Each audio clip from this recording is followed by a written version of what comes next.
No, we aren't. Yeah. The Love Boat. Soon we'll be making another run. The Love Boat. Soon we'll be making another run. Set a course for adventure. Your mind Excites on a new romance.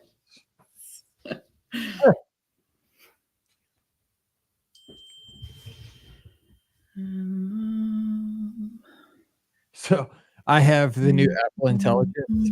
I don't know if Ricky's watching. Ricky, we just started. She's probably watching.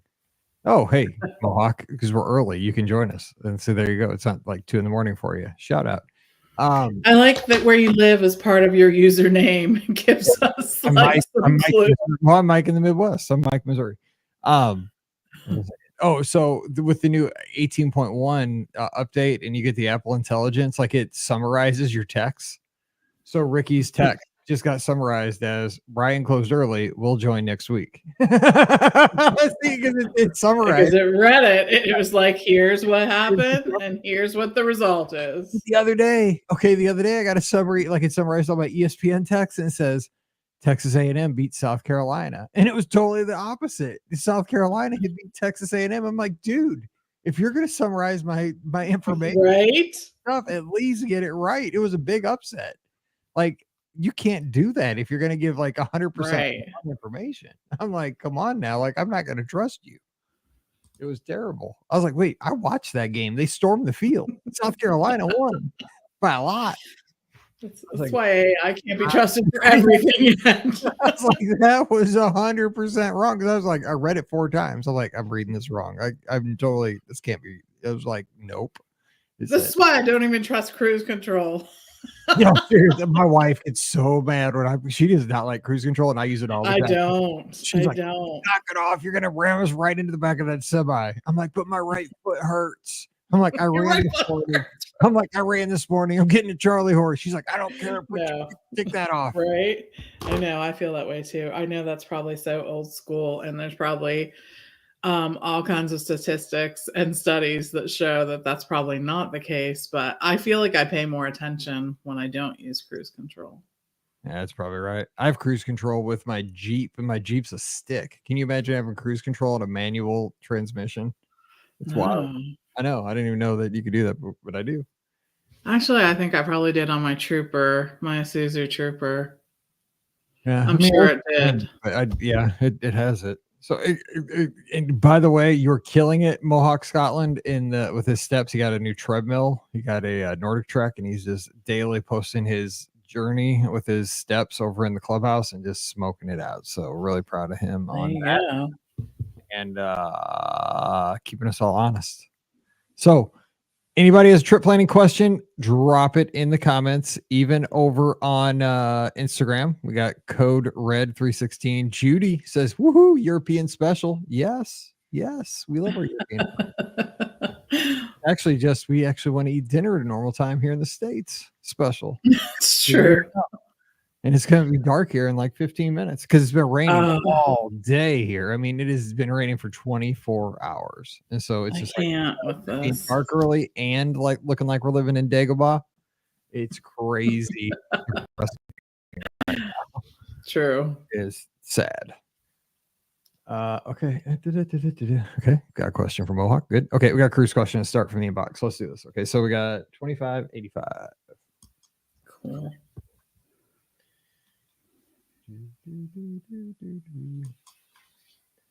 Welcome to episode 2585 of the Be Our Guest Walt Disney World Trip Planning Podcast. I'm your host, Mike Rallman from BeOurGuestPodcast.com and one of the senior agents over at the Magic for Less Travel. Happy Wednesday to you. And yes, the sun did come up. We're glad you're here. We're going to have a good time today answering your listener questions. It is Walt Disney World, Disneyland, Disney Cruise Line. We're talking about the best places in the world to escape reality.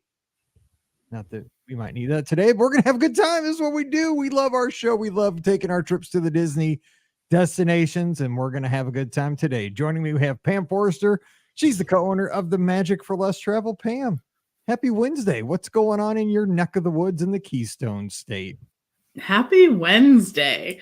So I just wanted to bring up that I had an interesting conversation with a listener in the not too distant past, and I forgot to talk about it here, but she was telling me how she loved that we were positive and she didn't care even if we did get paid by Disney. And I was like, we do not. They must have my wrong address. If they do, it's not hitting my mailbox. So I thought that was really interesting. I was like, we don't. I said, we are just positive.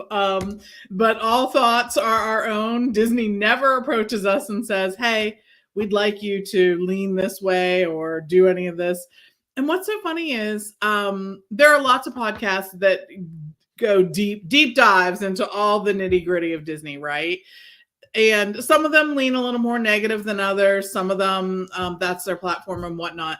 I think there's space for all these. This is just our niche. And it probably is because at heart, we're all sort of positive people, and that's just where we live.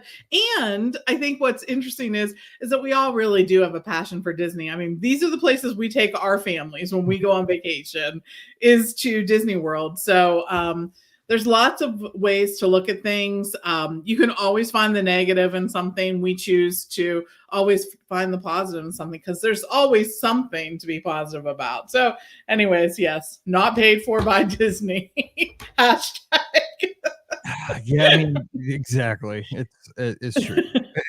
It's true. So yeah, exactly. I mean, we love these places. I mean, this is where I've grown up with my family going. I mean, 90% of my vacations have been to Walt Disney World. Cruises too. Just discovered Disneyland in 2022. Fell in love with the place. I'm just for Cocoa Puffs over Disneyland because I'm a nostalgia person. Can't believe it never, because it was the deal with flying forever for me. I wouldn't fly and it was too far of a drive. Right. But now I love that. So yeah, I mean, this is what makes me happy. It is. So because I would not do this podcast. I mean, at this point I do this 5 times a week and it takes a ton of time. So there's no way I'm going to spend all this time and be negative. I tell everybody this is like like adults have their toys, like, 50-year-old dudes have like Corvettes and stuff. This is my Corvette. This is my podcast studio. This is my fun every single week, is sitting down talking to you, Ricky and Scott, and meeting listeners and going to the trips. And this is it. So I'm glad people enjoy it. That makes me super happy. So me too. I do have one question though about your neck of the woods, and it has nothing to do with politics, even though we'll probably be focusing on your neck of the woods maybe this week, who knows. But Penn State, okay, I was watching the football game against Ohio State this past week, right? You almost won, but it happened again. But here's the thing. Your stadium, where the Nittany Lions, that's Penn State Nittany Lions is your mascot. Why is your stadium called Beaver Stadium if your mascot is a Nittany Lion? Why? I mean, it's not even the same animal. What's up with that? I don't know. So what's funny, I don't, because I only went to Penn State for a little bit and then I transferred to Pitt, which way back in the day, these two were rivals. So this was like never heard of, right? Why is it a beaver for the stadium and a lion for the mascot? That is the most random thing in the middle of Pennsylvania too. Like that's a beaver. Are beavers like on the loose around there? Or maybe. Well, so we have a lot of people whose last name is actually Beaver, and like near us there is a Beaver County. So it says Beaver Stadium is named after James A. Beaver, a Pennsylvania governor, Civil War veteran, and influential figure in Penn State's history. So yes, well, see, I mean, we're educational. We learned something today. The NBC thing, the more you know. The more you know. Yeah, I mean, Thoreau Field, that's where we play, exactly at Mizzou. But I mean, I thought it was like, I'm like, dude, it's like two animals and they're ferocious. Like the lion would kill the beaver. I'm like, what's going on with that? That's what I think about at a close football game. It's like, dude, these two mascots and it's like the same. Right. Anyway, you're not here for that. You're here for Disney. So let's get to the questions. Mohawk Scotland says, run Disney question. Is there a lower age limit for the 5K? Would kids be able to take part? I'm trying to think because I have not signed up, but there usually is for the 5K. The 5K used to be, again, old, right? I used to do this a long time ago. The 5K used to be marketed as a fun run by Run Disney. And this is the one where families would do it together. Now, I'm not sure that's the case, but I want to say that you could do this at like 13. But I 5K, you can be 5 Oh my God. years of age or older. Yeah. I'm glad you saw that because I ran that one with Mallory when she was little. I mean, little. And I have pictures right here coming through. Yeah. So the 5K, because we ran through Epcot. Yeah. Yep, 5 years of age or older, and they have to be able to complete the race on their own. And Disney is strict about that. It's just like sort of a Disney Cruise Line thing. I'm sure you probably will have to provide some kind of proof or whatnot to do that. But yes, 5. Dang. 5. I mean, thanks for saying that. 13, I think, is like the half or something. Probably the other races. Yeah. Yep. Oh, man. Okay. Glad you bailed me out there. I was thinking. I know. I was like, my Google on my phone has come in like was used it twice. I'm scared to open windows. John Price over on Facebook says, has Pam ever booked Alani at 7 months? How hard is it to get a 2-bedroom in July or August? So in the summertime. Have you done that? So if you're using points, I don't know because we can't book with points. I mean, we can't book guests with points. We book it for guests all the time. And the great news about Alani is that they often have some really good specials.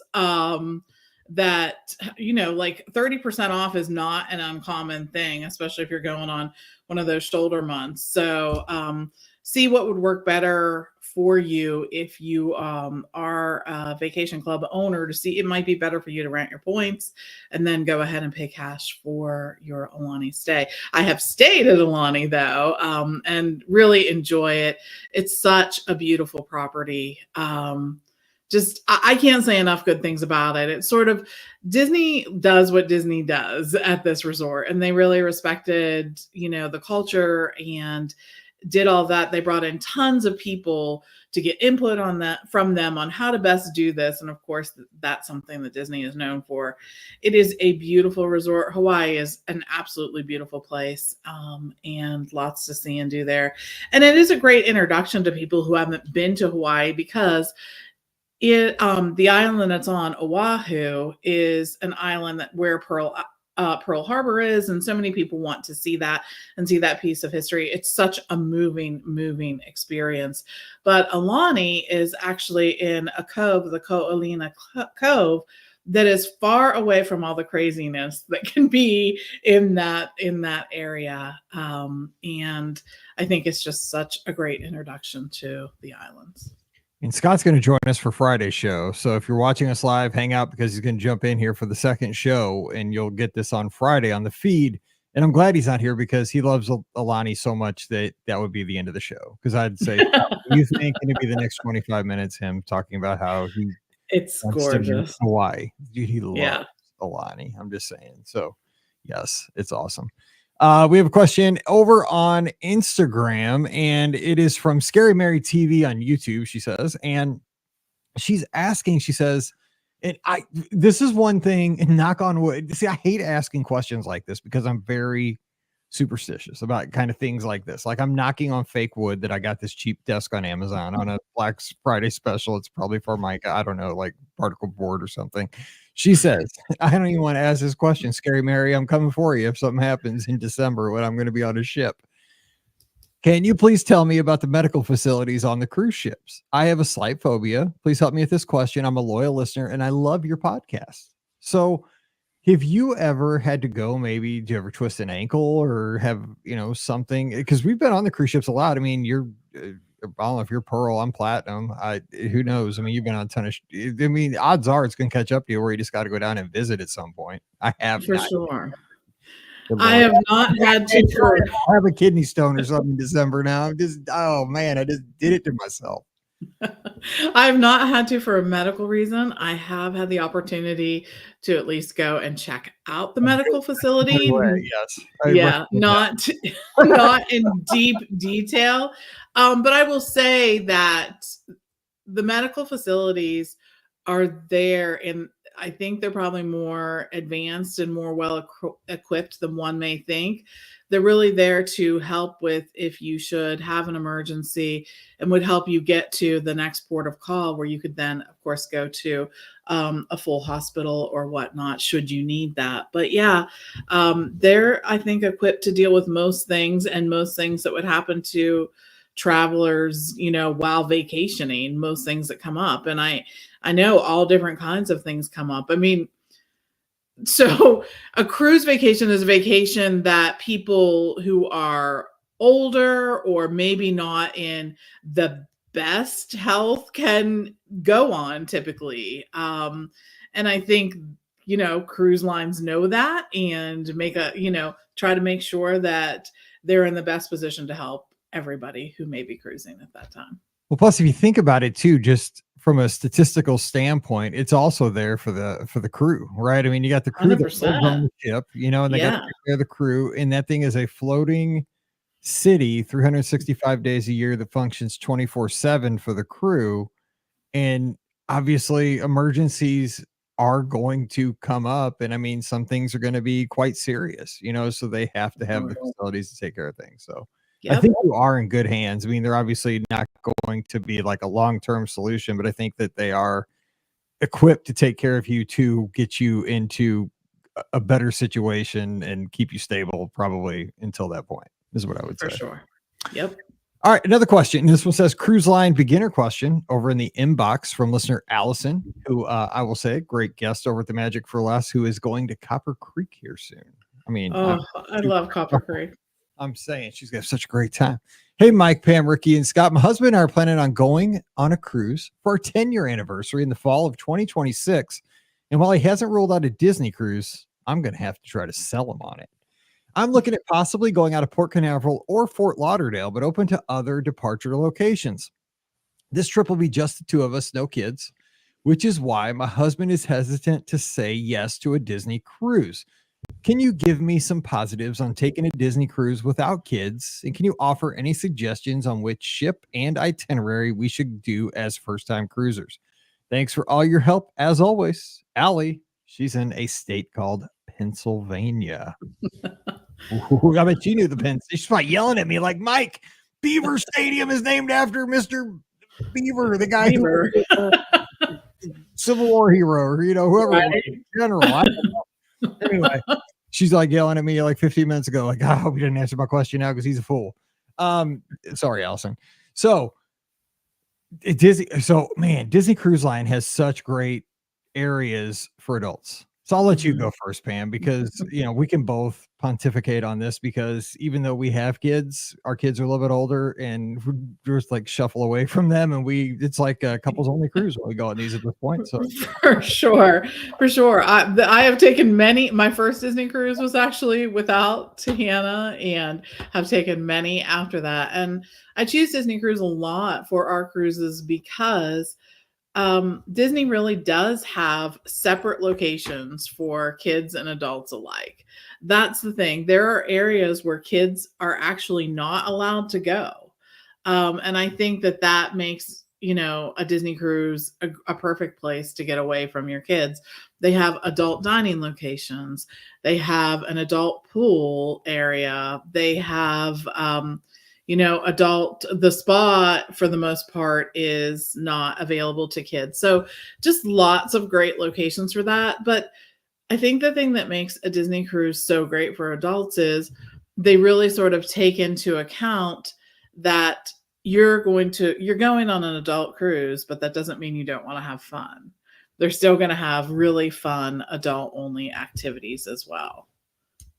So the key, I would say, and here's the thing is, for me, if you're any kind of a Disney fan, the ships are remarkable. Like, it's really hard to describe the feeling of a Disney Cruise Line ship as compared with like a Royal or, the Princess or Celebrity or, whatever, because they are, when you get on the ship, I mean, it feels Disney, but it's in a very subtle way. Like, you'll notice it, but it's not over the top. It's in these subtle details everywhere, maybe in the carpet here and there, maybe in the metal work, in the framing of a window of a porthole.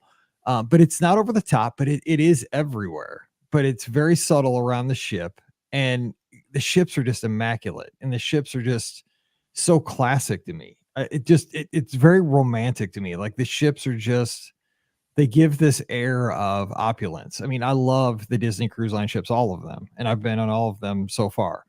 And also, here's what I would recommend for adults. Make sure that I would go on late dining. That's one thing I would do if you're trying to make it a kind of an adult special trip, because that's going to be more of your avoiding the families. The families tend to go on main dining, obviously, because families like to eat early, and so does Mike Rallman. You'd avoid me. So go to late dining. You tend to have more couples there. You can also ask your travel agent, or you can do this yourself, request a private table. That can usually be honored, so you can have that if you don't want it. But I mean, one of the things I enjoy, this is just me personally, Mike Rallman, I love meeting other couples, other folks, and I like dining with them because it's an opportunity to meet new friends. But I'm a very extroverted person, obviously. So that does not bother me, but you have that option. I don't know if everybody knows that. So you could do that, but also make reservations for the adult restaurant, because that's where you can definitely avoid families and kids. And it is like going to, say, like a California Grill or a Citrico's, or, something compared to that at Walt Disney World, where you get to get dressed up and you make dining even a level up experience throughout that cruise. Also sign up for tastings, like a beer tasting, a tequila margarita tasting, a champagne tasting, whatever. And even if you're not like really a drinker, you don't have to even drink the whole drinks. Just take a little sip. But they're just interesting in how the bartender, the people behind the bar present how the mix or the spirit is made and all that stuff. They really bring you in. And there's like a camaraderie, and they talk about the venue a lot of times, those kind of things, and go to like trivias. There's so much you can do, because those are going to be adult centered things. And when you look at the things you can do throughout the ship, besides just hanging out in the adult areas, you can just build your own kind of personal itinerary throughout the day where you're just having a blast. And with that, you're basically around adults only the entire cruise. That's what I was. Yeah. But what about itinerary? Like I was sold on that Eastern Caribbean itinerary. Man, that was beautiful. 3 sea days to just chill out. But when you went to the islands like St. Thomas, Tortola, Castaway Key, I love that one. That was a gorgeous one. It was just chill, because sea days make you slow down and enjoy each other. I enjoyed that time.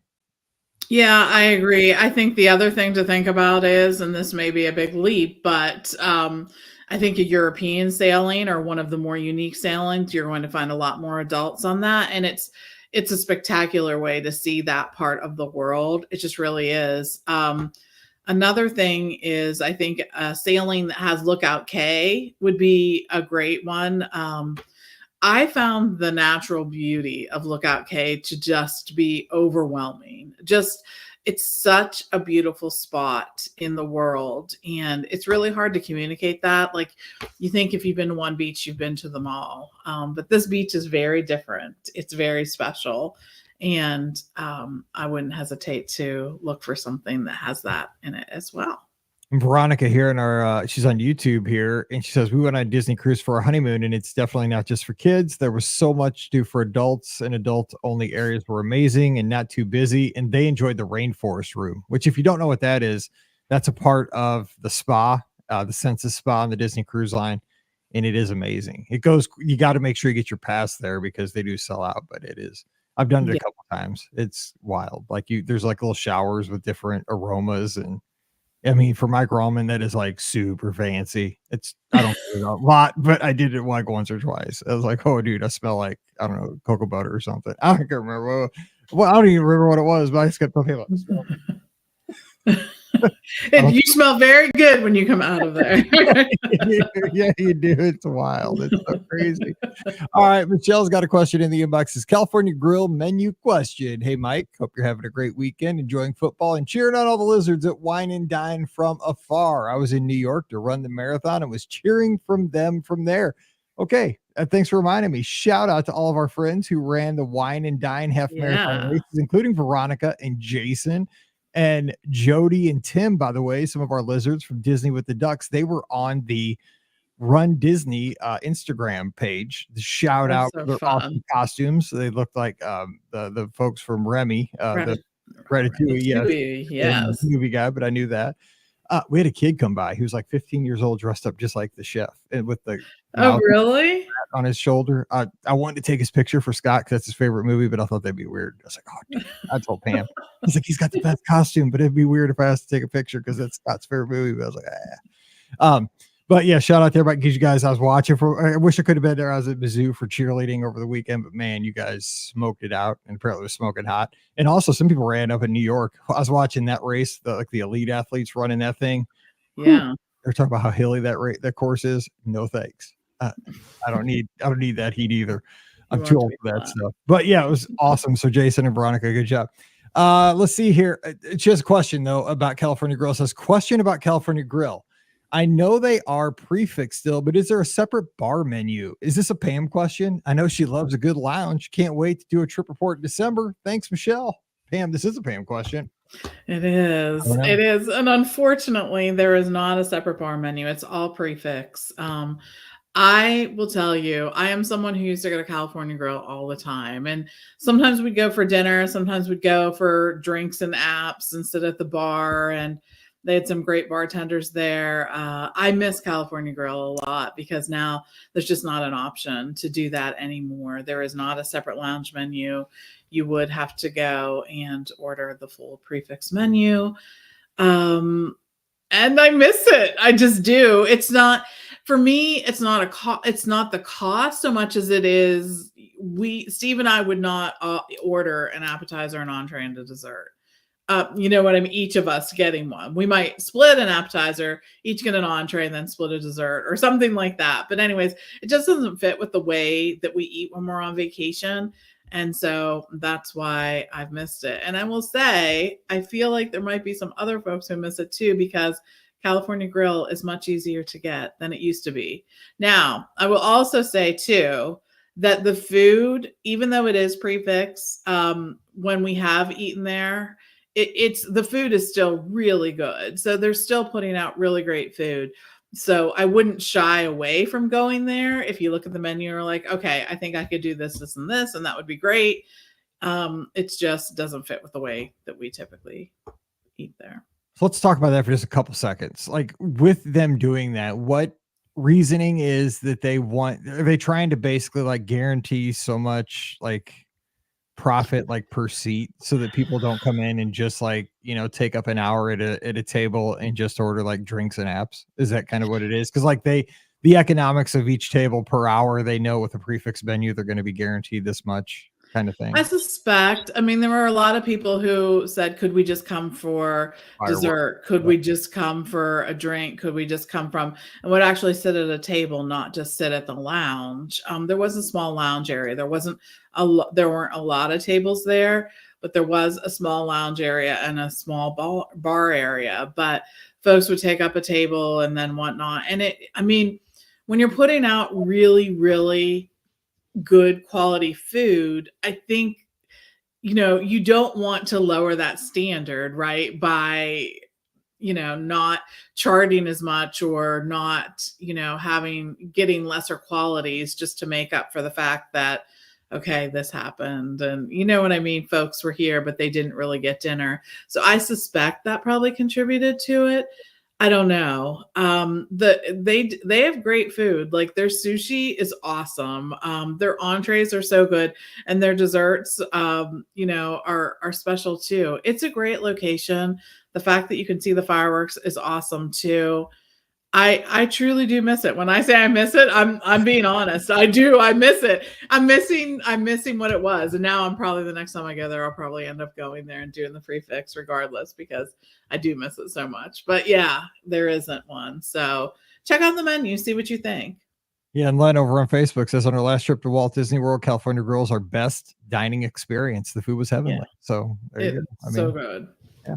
Okay. And speaking of Len, he asked earlier in the chat a long time back here, have I seen Luminous yet? If you're not, are you planning to see it on your upcoming race weekend? Probably not. And that's the problem with race weekends. And Scott and I kind of had this conversation on Sunday's live call-in show, that And I was gonna kind of get your thoughts on this, that sometimes with vacations to Disney destinations, you have to kind of sacrifice one thing for another thing. So, for example, like with race weekends, because the wake up call is 2:30 in the morning, it makes it extremely hard to see the nighttime spectaculars. And that's why I really haven't seen, because I've been almost going to the Disney destinations for just races lately, and because I've been doing cruises instead. But I need to get down there and just vacation. We didn't go to vacation because of Mallory's cheer stuff this summer. Um, and I want to see it, but the price would be really steep to stay up till, because by the time you watch it and then try to get back to the room by 11, you got to get up at 2. I mean, I got to get some sleep before I run, 26 miles. That'd be suicide for me at this point. It'd be terrible. I could not do it. So, but the thing is, like, Scott and I got into this conversation too, because we had this conversation about, like, I haven't been to Walt Disney World for the holidays for about 4 or 5 years, but it's because I always go for marathon weekend. So I love marathon weekend, but the calendar hasn't lined up where I can be down there for, like, I just can't be down there for like 10 days with my job. It just doesn't work out. And so if I'm going to do marathon weekend, I have to give up the holidays. And so do you find yourself, sometimes you got to kind of like it's one of those kind of tough choices, right? I mean, it's still kind of a first world problem, right? To get to run marathon weekends, a privilege, and it's a ton of fun. But I miss going to Mickey's Very Merry Christmas Party. I miss seeing, the best of Walt Disney World, the gingerbread house at Grand Floridian, going over to Fort Wilderness and seeing the decorations in the campground. Have you ever find yourself kind of in one of those pickles where maybe your habits of your yearly vacations have you missing certain things, or do you switch it up enough that you don't miss out on things like that? So I haven't been able to go to marathon weekend for a few years because that is actually, so for those who don't work in the travel business, January is the start of what is typically one of our most busy times. And the one of the last times I did it, I'm like, I just cannot be gone during this time. Like, it's just not working for me. So yeah, there always are choices. And this year, Hannah actually came to us and she was like, we haven't been to Walt Disney World over the holidays in a really long time. And I said, you're right. I said that I can make happen. So we are doing it this year. And I kind of feel like a kid in like a candy shop again. You know what I mean? Because we haven't been there for the holidays in such a long time. There are so many things I'm looking forward to doing, looking forward to seeing and experiencing and all of that. It was really challenging to sort of pick what I wanted to do, when we were there, because that used to be the place when Hannah was growing up. When she was younger, we would go almost every Christmas holiday and spend it there. So I'm looking forward to having the opportunity to do that again. And I'm just going to sort of soak it all up, because you're right. You end up having to make choices. I mean, even as much as we go, there are still times where I'm like, oh man, I wish I was going to see this, or I wish I was going to see that. So yeah, you do. You really do. And I also kind of came to an epiphany about something else too. Like, over the past, in the summer when we were talking about these things, and we were kind of not into like the seasonal, like we were in the fall, we were in the Halloween season. We just got out of that. Now we're into the, holiday season, which we'll be into until January. Everything was about like lightning lanes and, focusing on that. I think, and we can talk about this over in the clubhouse as the show comes out on Wednesday. So come on over, because we have that thread for the current episode. I think that it kind of shifts the paradigm of your vacation when you're down there during the holidays, because a lot of the experience when you go to Walt Disney World over the holidays isn't necessarily about the attractions as much as it is, say, in May, June, July, August. I think you're more focused on how many attractions am I going to get on, and how many, what's the wait times. I think when you're down there in November and December, it's more about taking it all in, seeing the decorations, listening to the cool background loops. Like, basically, I've always said Main Street USA at night at the Magic Kingdom during the holidays is like walking through a postcard. It's like a Christmas card. That's exactly what it is to me. And I don't ever feel a pressure of, I do attractions when I'm down there. Don't get me wrong. I love doing attractions, but it's like the Jingle Cruise. And I do Pirates, and I do, if Big Thunder was open, I do that. You know what I do, but I don't get so stressed about as many attractions, because as long as there's Christmas music playing and there's tinsel hanging and there's a Christmas tree in town square, like I'm good. You know what I'm saying? Like I think that the like your whole mindset kind of shifts about, I don't care if I do 12 attractions today, as long as there's Christmas music playing with a big Christmas tree and like I can go get some hot chocolate. I really think there's kind of a paradigm shift when you get into like November, December at Walt Disney World. Maybe There are. And I always tell people are like, oh my gosh, it's so busy at that time of year. Doesn't it drive you crazy? And I'm like, no, you know what? It actually allows me to sort of step back from the craziness that is the holiday season and focus on my family, which is what really matters to me. And I get to spend time with them. We're not at home running around from one holiday event or from one store to the next or whatever.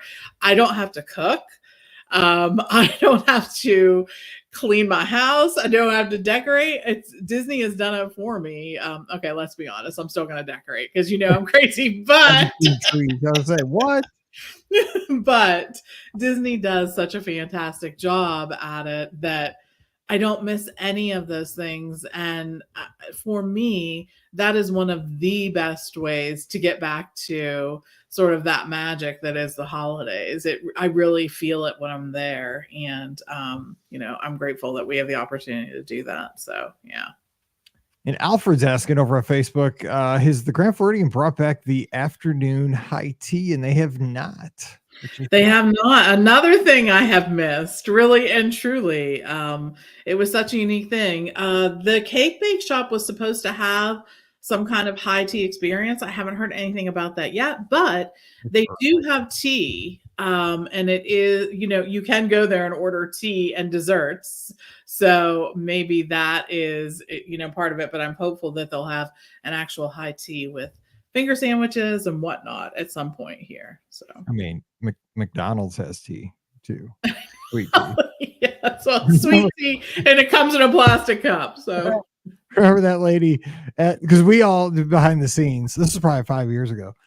We all did the high tea. All of us, like Bam's family, my family, Scott's family. Yes. We all you were not sure about it. I was totally not sure about this, but it's one of those, like, what's good for the goose is good for the gander. I was like, you know what? They come and do stuff with me that's really stupid, they probably think, and I got to take one for the team. I'm going to high tea.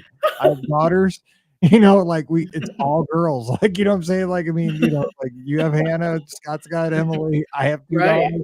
Dude, I'm in. This is part of being a girl dad. I'm going to have high tea. So I get dragged to this thing. I'm like, oh, good. This is going to be fun.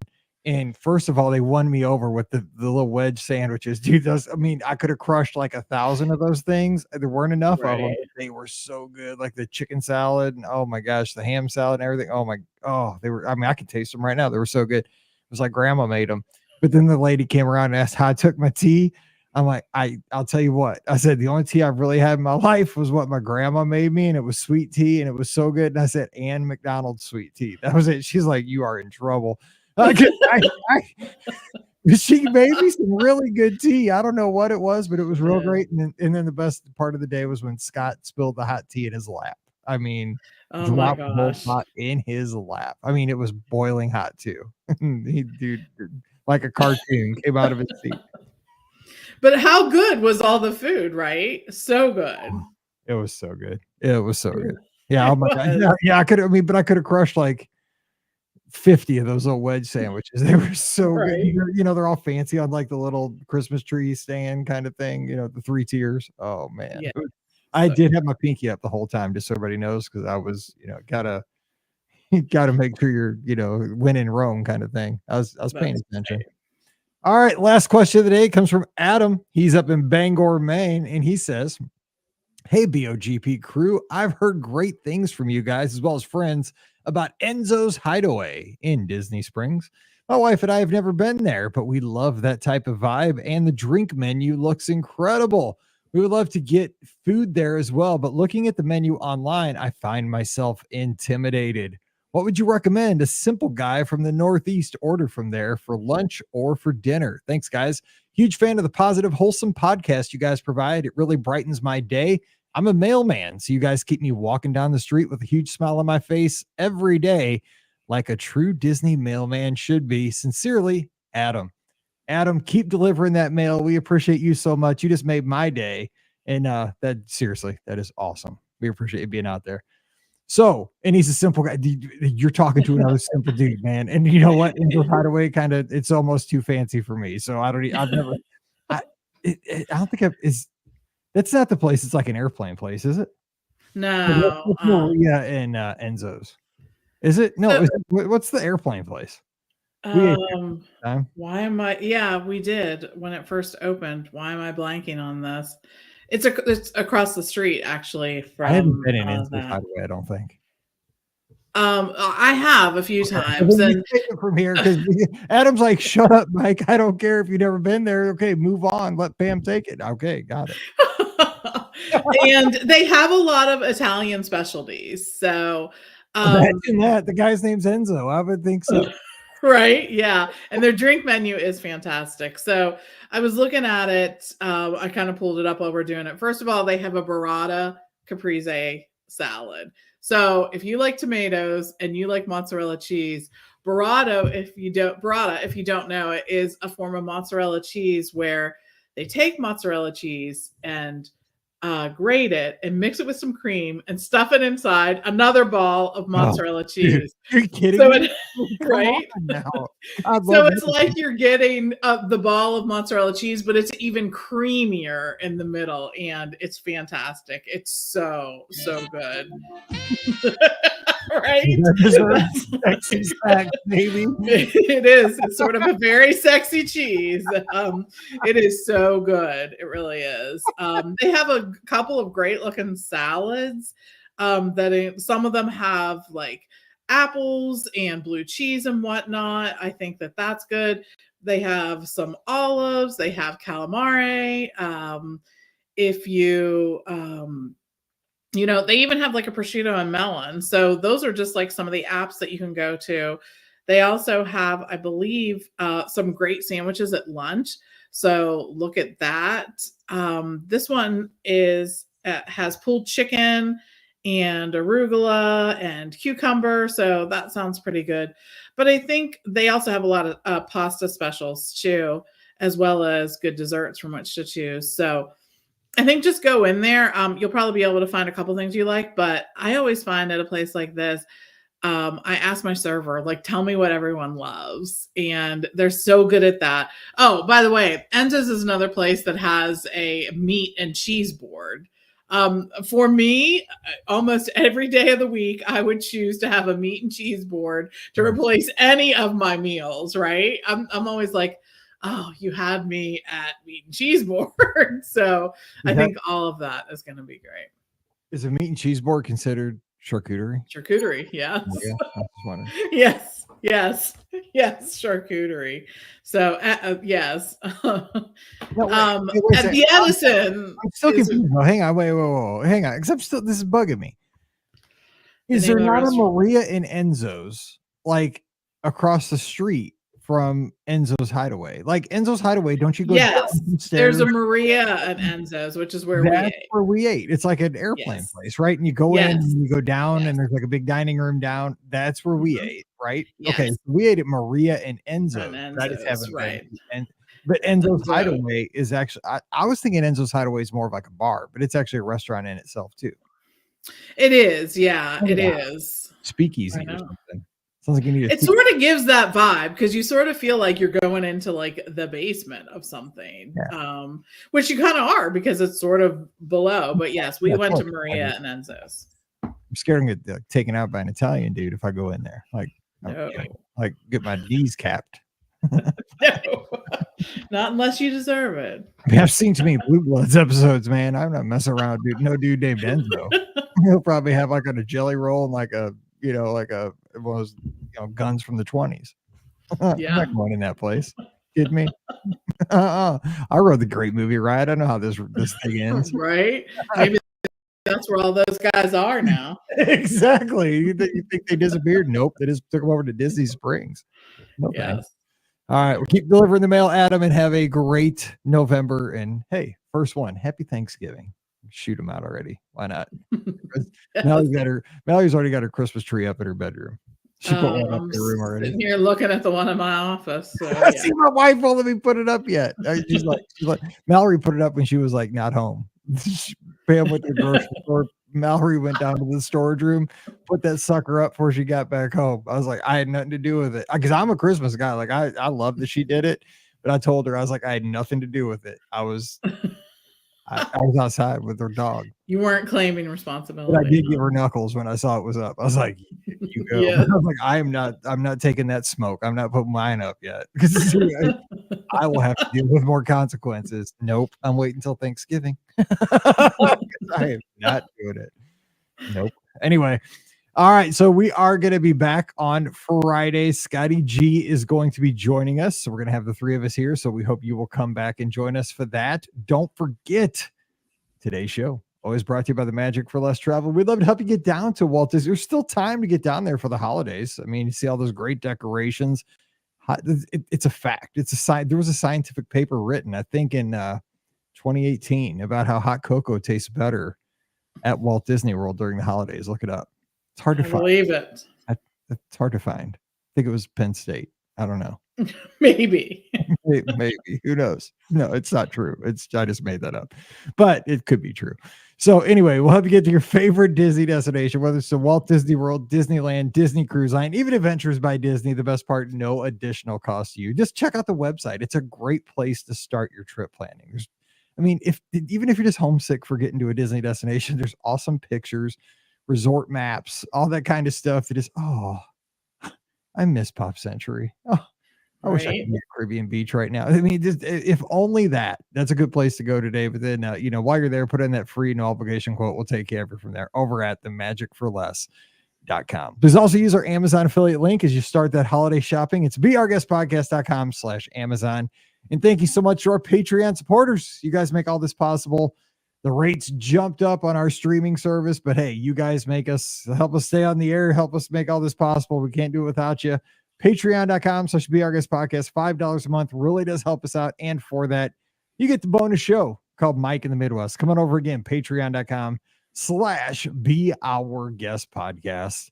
And don't forget, we have our clubhouse. It's beourguestpodcast.com/clubhouse. We have a good time talking Disney all the time. No ads, no nonsense. Join us over there on the Discord server and join us Sunday night where we open the phone lines and take your calls. And we just wrap up the weekend having a good time talking Disney. It's you, me, and ScottyG, 7 o'clock Eastern, 6 o'clock Central on 5 locations: Facebook, YouTube, Twitter, Instagram, and Twitch. Join us for that as well. All right, time to get out of here. We'll be back again, as always, on Friday. So you be here, I'll be here, Pam will be here, and ScottyG will be here too. So until then, you guys stay safe, stay healthy, and we'll see you real soon. I don't think Scott's home yet. Let me look. Oh, he is. ScottyG. Let me save this real quick. Let's see if he jumps in. I already sent him the link. I'll edit this though while he's waiting. I'll edit live. Everybody get a kick out of this. Wow. I don't know.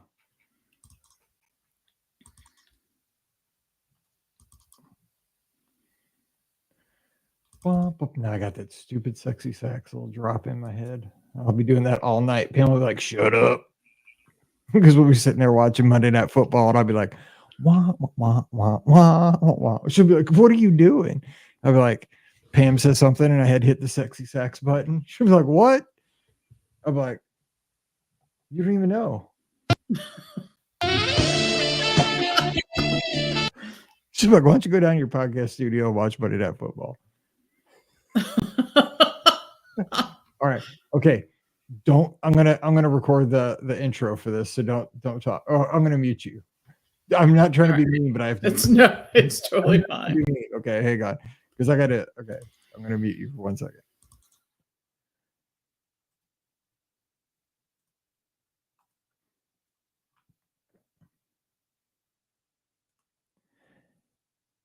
Happy Wednesday, everybody. Thank you so much for downloading or streaming the Be Our Guest podcast. We are glad you're here today. Pam joins me, and we are answering your listener questions. We have some great questions today about Disney Cruise Line. You ever wondered about what the medical facilities are like on a Disney Cruise Line ship? Well, we're telling you all about that. And how about Disney Cruise Line for adults? You ever wanted to sail Disney Cruise Line, but what would it be like without kids? We talk about that today. And Walt Disney World during the holidays.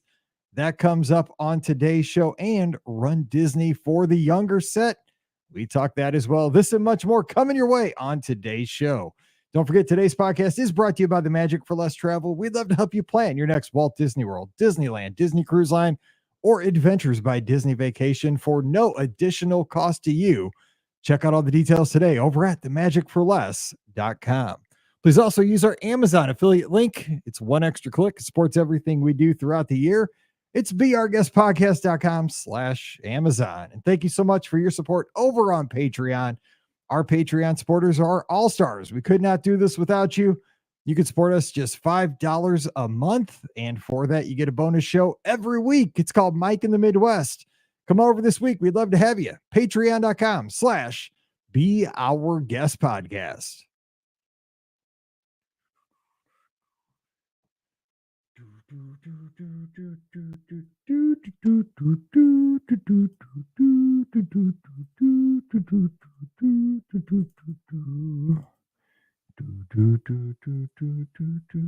Hang on one second. That was a Wednesday show, so we need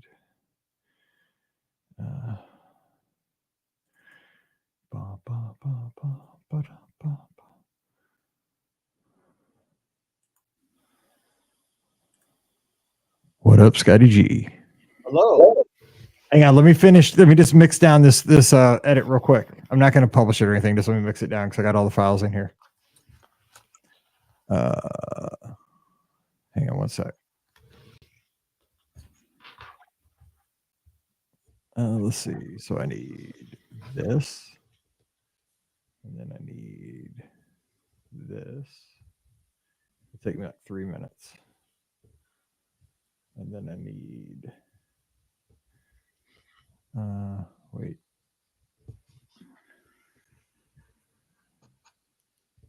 Need this, then this.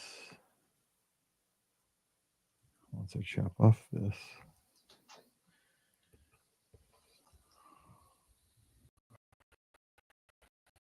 Hello, Mohawk. I almost took a picture for you in I think it was like Brantford, Ontario, some town in Canada yesterday because they had a Mohawk Park that I drove by. Hang on one sec. /Be Our Guest Podcast. Ready to take a trip to the world? You found the Be Our Guest Walt Disney World Trip Planning Podcast. This is where your memories come front and center on our podcast stage.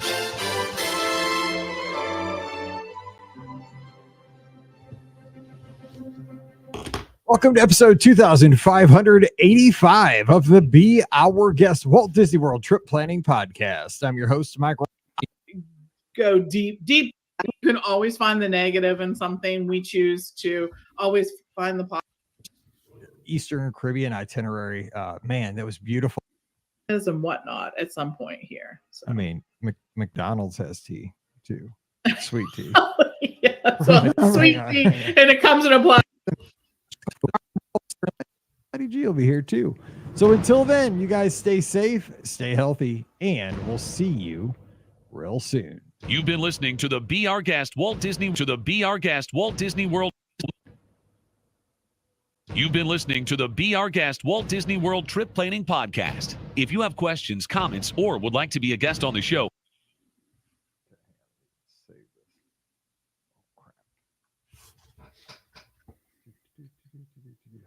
Delete. Mix down.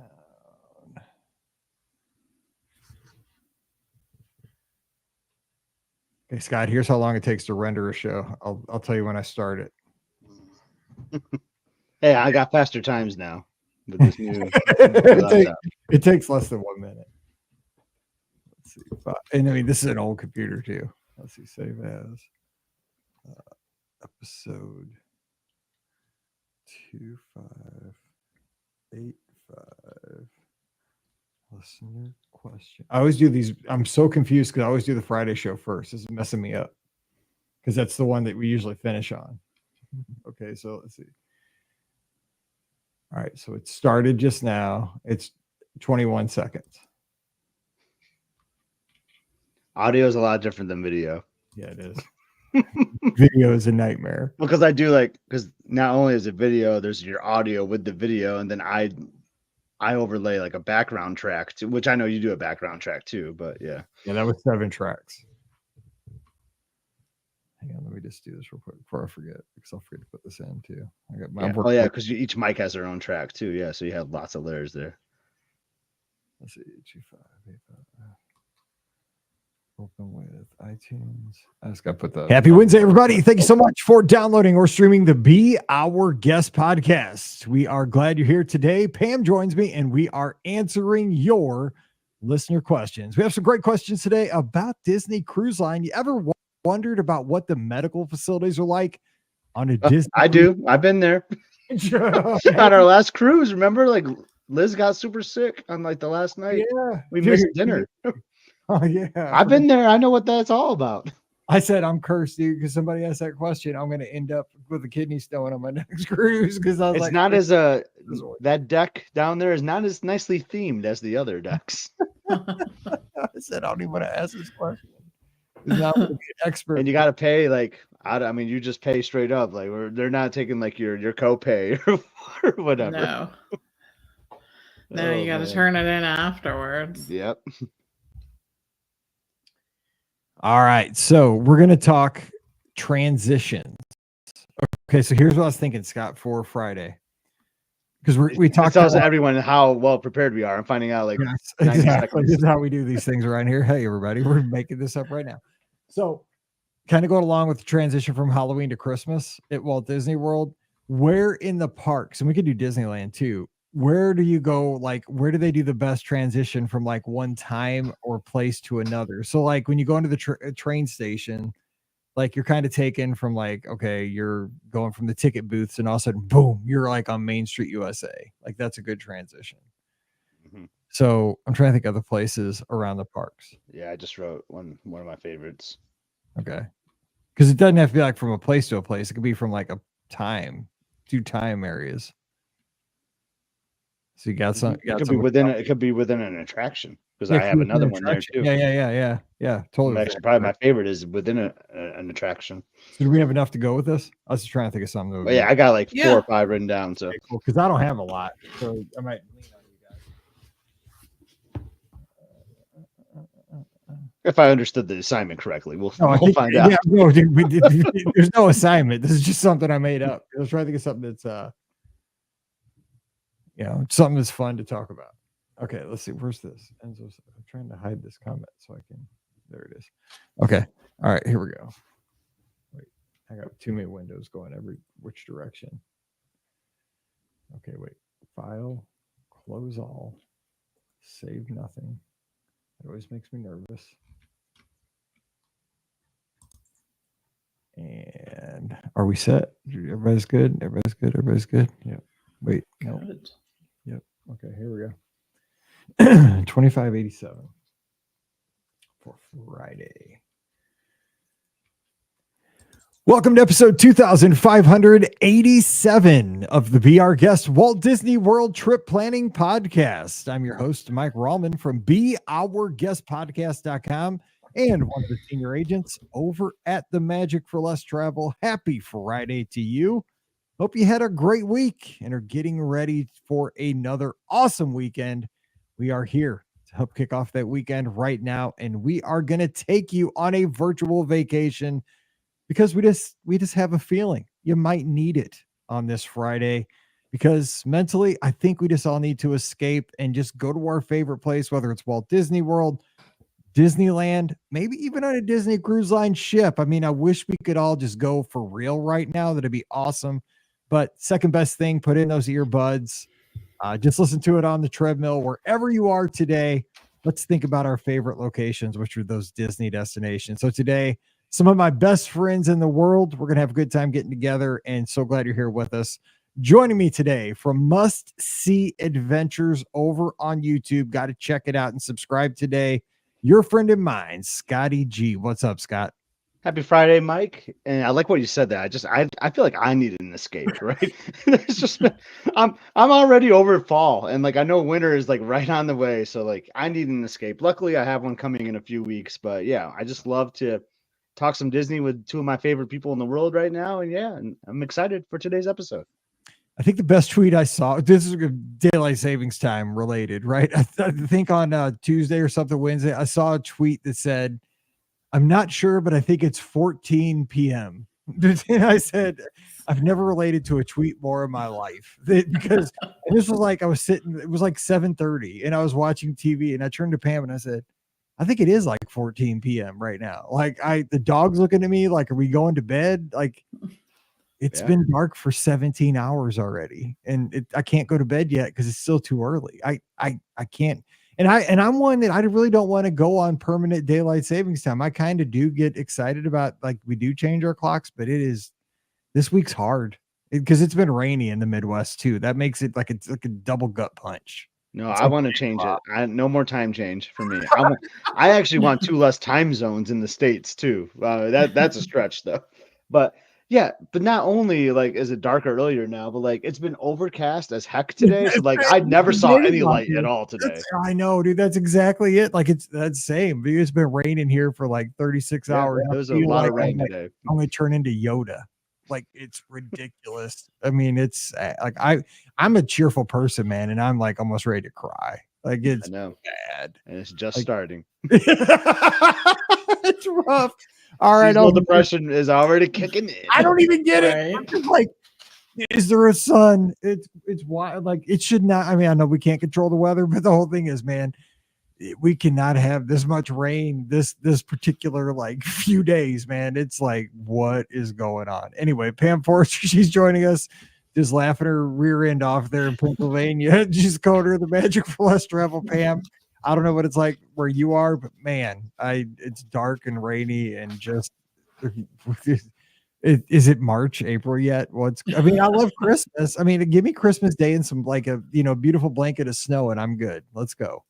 Agreed. When it starts getting dark before we have dinner, I'm like, I don't even know what's happening here. Like, I guess I'm just gonna eat dinner and go to bed because like the day's like over. It just your ability to motivate yourself into the evening to like get in the summer. Sometimes we don't eat until late. We're doing stuff, we're outside, we're whatnot. But after it gets to this point, it's like, I don't even know what to do now. I mean, I don't even know what we're doing here. It's horrible. So I guess maybe that's why we vacation so much in the springtime because you need to see the sun. Got to see the sun.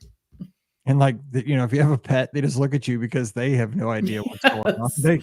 They're like, why am I not eating? Like dinner was a long time ago. Riley's like, I don't have an iPhone that switched on its own. Like, right? You're just robbing me of an extra hour eating. Like, what? Right? Why are you still sitting there? I don't care what your clock says. Exactly. Like, what is wrong with you? Get up and feed me. Anyway, today we're here to talk Disney. So today I thought, because Scott and I, we had a great discussion on Sunday. We love our Sunday night shows where we just open up the phone lines and we just casually talk with our friends of the podcast about what's going on that week or just what's on everybody's mind. We have trip reports. People call in from the parks.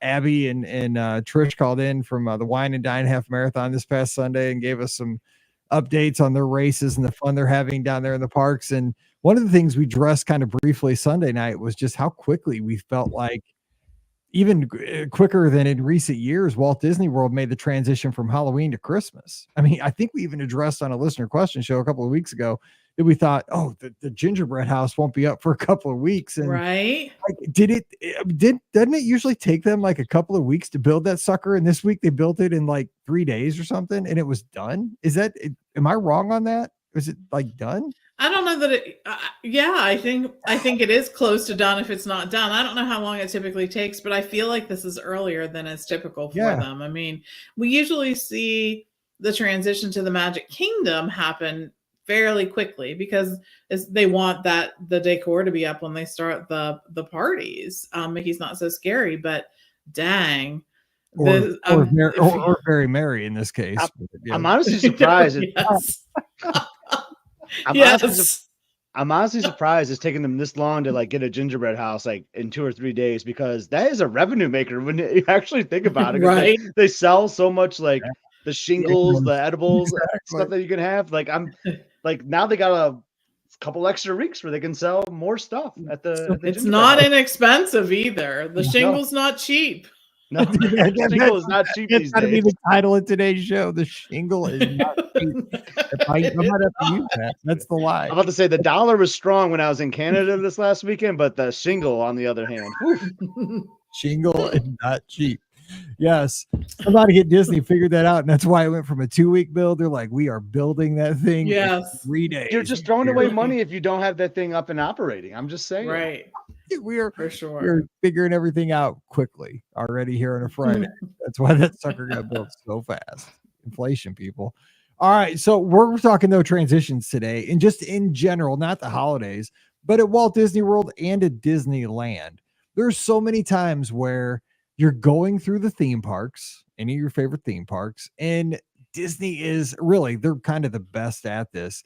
It transitioning you, whether it's gradually or kind of rather quickly, just like maybe within like 10 steps, but you go from one time period to another time period or one place to another place. And the best example I can give where it's kind of came to mind for me when I thought about doing this show was right off the bat, when you go into Disneyland or the Magic Kingdom, is you go through the touch points and you transition from, going under the train station and bam, you're right there on Main Street, USA. And if you take the time to kind of look around, obviously we all know the story, right? You see the posters for all the attractions on either side of the kind of the tunnels going under the train station for all the basically coming attractions, like it's a movie theater. And it is the greatest transition of all, right? Because you're arriving, you're kind of, it's almost like a debut there. And then you're right there and you see Town Square, you see the castle, you're on Main Street and you have arrived. But that's kind of the greatest transition for me that I could give an example of. But I thought there's so many of them that are minor, but they just, when you add up the sum of these transitions, it makes the Disney experience throughout a vacation. So I thought we'd kind of go around and give some of our favorites. So Scott, you said you had a list already going, and I gave you the assignment approximately 17 minutes ago. So right. Let's roll. What do you got? Yeah, so I'm on a roll now with it. But I like that transition you just talked about. It's a great example. And you use the movie theater. Like, you sound like a guy that's taking a tour at Magic Kingdom where they talk about the movie theater. I like it so much. Yeah. Exactly. I feel like this is almost like a draft almost. It's like I don't want someone to steal one of my favorites. So I think I'm going to actually go with my number one just so someone doesn't steal it. But I like attraction. Oh, there we go. Did you say we're not doing a draft, but I mean, I had it on the board. So I had it, Jason will get that'll perk his ears up. There you go. Yeah. So I was thinking attraction transitions as well as something. And I love It's a Small World. It's a great attraction. I love it. But the song can get kind of, like you keep hearing it over and over while you're in the ride. And like you're in like these different areas of the world, right? Which is great. But one of my all-time favorite transitions is Walt Disney World is when you go to the Aloha room or the Polynesian room and the song just changes completely. And it's like, it's quieter. You hear the great drumming and all that. And it's just one of my favorite transitions. You go from like all the lyrics and all the singing to like a quieter room. And it's just like, this is like Zen for me. I just love the Polynesian room. And I love that transition. That brings up a great point. Just real quick, like the three of us here. Is that not genius how that happens? Because when you go, because those styles are kind of, they are markedly different, yet it just works when you go from room to room, the soundtrack, how it goes from one style. Because, have that when you're in the Polynesian room, right? Yeah. That kind of, it's like boom, boom, yeah, boom. It's like a steel guitar. Boom, boom. Yeah, boom, exactly. boom. I mean, and then you go to the next room, but like, you don't actually, unless you're like, I've never even given it thought until you just said this. Like, I never realized when the from the Polynesian room switches to the next room. It just, It just kind of It happens. just happens. Like you go under something, right? So there's Right. usually. Yeah, there's like a I was bridge. trying to Google. Like I can't remember which room is before for the Exactly. Polynesian room, but like you're looking at something, right? You're looking to the left or to the right. You're like smiling at like maybe someone's taking a bow at you or whatever. Like now you're in a new room, and then boom, it just that previous music doesn't even exist anymore. It's Disney magic, is what it is, and I just love that transition. And that's a testimony, though, to the Imagineers and the care that they gave to that attraction when they thought about it, because they said, because I think in any other attraction, any other time or place, they could have just said, well, in this room, as long as you're hearing this music, that's good enough. Right. But there is a care and a level of, magic, like you said, that you can move throughout that attraction and that you don't even notice. Even, we've been on that attraction probably 100 times. You're in the same show building when there's like 8 different songs happening at the one time, but you only hear like the one that's meant for It's you. blowing my mind right now. I'm thinking about it, because you're right. I mean, because you hear it's the same tune brought in different forms. Yep. But the transition, like it just happens. Now I'm gonna be laying in bed tonight, like, okay, how does that work? Like, because I want to book a flight just so I can go down there and be like, okay, I'm focusing on when I go from one room to the other. And it switches too. There's like percussion, there's like Yes. tiki noises, like the whole thing. I remember as a kid, from the first time I rode this attraction, this was by far my favorite room. It just, like, it spoke to me. I loved the Polynesian. I loved this room. I think my memories probably are sort of intertwined, between these two things from when I was a little kid. But it's just, there was just something so like mysterious and interesting about the Polynesian and this room, to see the girls in the hula skirts and the surfer and all of that. Yeah, it's a great job. And that whole attraction really is genius when you think about it. The song changes throughout the attraction to have these little things to make it more themed to what you're actually looking at. And that has to be something, especially with attraction wise, that comes from Disney. That Disney is just so good at that Right. they took this attraction and plussed it. So From the 60s, From the right? yes, I exactly. love little dudes with the like shields, with like the little, the Yeah, so they're like covering their face, kind of like Yeah. there's one, Yes. and like the drummers kind of like doom doom doom doom Yes. doom doom. Yes. Because I mean, it's almost like the Tiki Room, right? The Tiki Room Yes. has that same Yes. vibe with all the wood. Oh my gosh, we could just go on and on about this, because it's So, Sure. I mean, 2 people on this show say that's their best room. I'm starting to feel like this is going to be a common thing. That might be the number 1 room, the Polynesian room. It's so good. Oh, I love that story. Yeah. Man. Yeah. Like, and it represents like Fiji, the French Polynesian, like Yeah. that whole It's thing. not Hawaii. Yeah, it's not Hawaii. It's just Polynesian. No, like Yeah. New Zealand, they have, Mhm. the kangaroo and the yeah. And they don't get this kind of weather where it's dark at 3:30 in the afternoon and raining for like 36 hours and you're just all sad. It's happy out there all the time. That's why they're just playing the drums. So here's a funny story though about that room. And it's a small world. So on my first BR Guest podcast cruise, which might have been like 3.0 or something. Yeah, there's 3. We're in the DVC like meetup in the D lounge, right? And so like first day, first couple hours, and like I'm meeting people for the first time. Like Mike Bankhead is right behind me. He's like, "Hey Scott, hey, nice to meet you," And we're just starting to introduce, and then they ask like, "All right, everybody, stand up and do your favorite Small World." And so I start doing like the hula dancer, going all crazy, and I'm thinking like, "Oh my god, like I'm just meeting these people," and like now here I am, like embarrassing myself with me and my family acting like all the Polynesian girls, at the end of that scene, and we didn't win. I thought we were gonna win for sure, but Rob. that's all right. We got robbed, but that's a funny way to meet people, right? Oh, hey, nice to see you. Now I'm about to do this hula dance right in front of you. So, yeah, And that's why we're best friends. All right. Exactly. All right, Pam. That was a good one, man. We're rocking the our whole ride is transitions when you think about it. I mean, the whole is.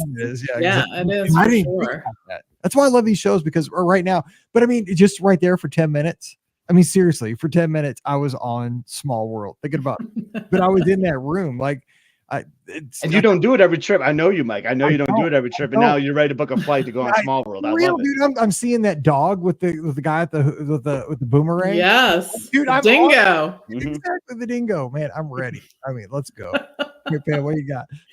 All right, so I'm heading over to Hollywood Studios because I think this is one of the best transitions, and it's actually one of the newer transitions. So when you walk into Galaxy's Edge, and they do it flawlessly at Disneyland too, but you actually go through the tunnel. The background music actually starts to change before, like when you get to baseline, they have their own track, and that music plays in that section. Then you start going through this tunnel. The background loop changes again, and it sounds much more Star Wars-y like, and you hear little animals and all of that. And then when you go through the tunnel, it opens up, and there you are in Galaxy's Edge, and it's really like you have stepped into the movie. I think that they just did such a fantastic job at this, and the foliage changes, the rocks change, the sodas you can buy change. Yes. Everything changes in that space.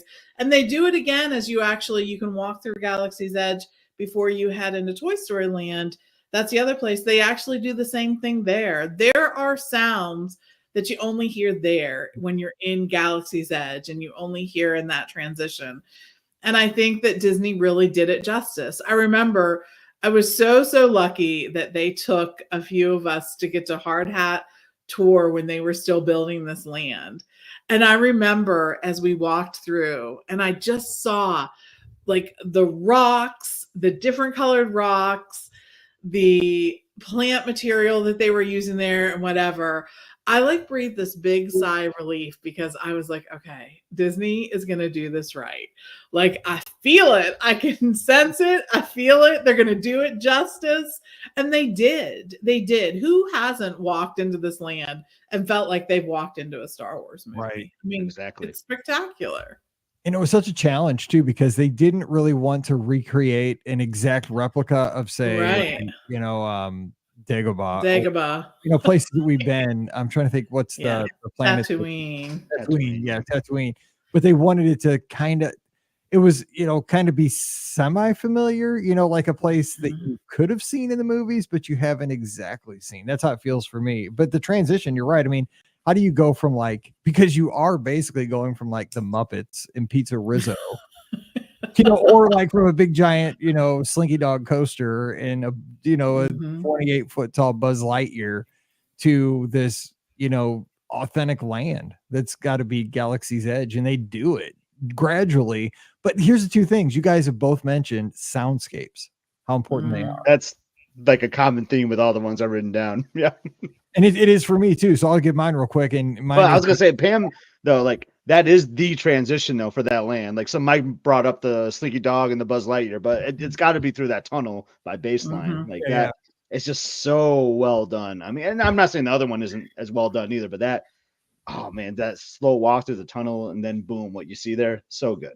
Nice pick. Yeah, I agree. It is. So mine is, and it's especially if you're at the Magic Kingdom during the day, it's the Star Tunnel at Space Mountain, and it's semi that at Disneyland was kind of more tucked away, but especially at World, is that if you're in a hot sunny day at World and you want to ride Space Mountain, and then you walk in and all of a sudden you go inside and it's cool, it's totally dark, and you get again to me, this is some of my favorite music anywhere at Walt Disney World is the Star Tunnel music. I love those trumpets. It reminds me of just the 70s, chill. I've played this for just ever. I love that music.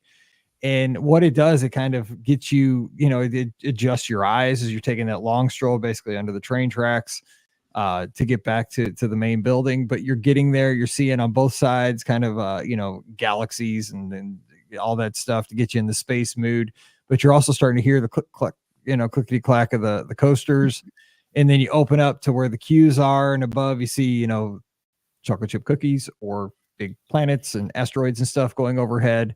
And you get the excitement building this entire time of getting on Space Mountain, the attraction. But you also hear kind of, announcements of incoming coasters and rockets and so forth. But I think that's a great transition from, the heat and the humidity and the weather of being outside in Florida to now you're covered, you're inside, it's dark, it's cool, you got the soundscape happening, and it's getting ready to go to space. I think that's kind of a fun one. Kind of not real, technologically advanced. It's kind of a 70s.